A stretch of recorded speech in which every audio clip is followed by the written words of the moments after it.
Vous nous disiez la solidarité des Israéliens.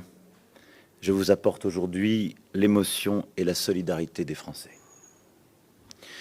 Nos deux pays sont liés par le même deuil.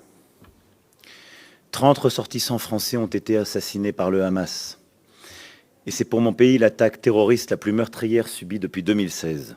C'est une page noire de notre propre histoire. Nous partageons aussi avec Israël une terrible épreuve, celle des otages. Plus de 200 Israéliens sont retenus. 9 Français le sont. C'est plus que nous n'en avions dans le monde entier jusqu'à présent. Et vous savez, nous savons, combien est insupportable pour un pays d'imaginer la captivité de certains de ses enfants.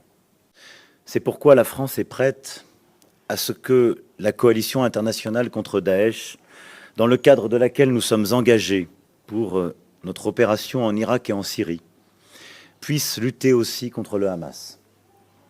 Je propose à nos partenaires internationaux, je l'ai évoqué avec vous ce matin, que nous puissions bâtir une coalition régionale et internationale pour lutter contre les groupes terroristes qui nous menacent tous. La sécurité d'Israël ne peut être durable sans une relance décisive du processus politique avec les Palestiniens.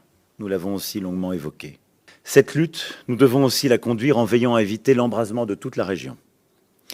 Je mets ici en garde le Hezbollah, le régime iranien, les Houthis au Yémen et l'ensemble des factions qui, dans la région, menacent Israël, de ne pas prendre le risque inconsidéré d'ouvrir de nouveaux fronts.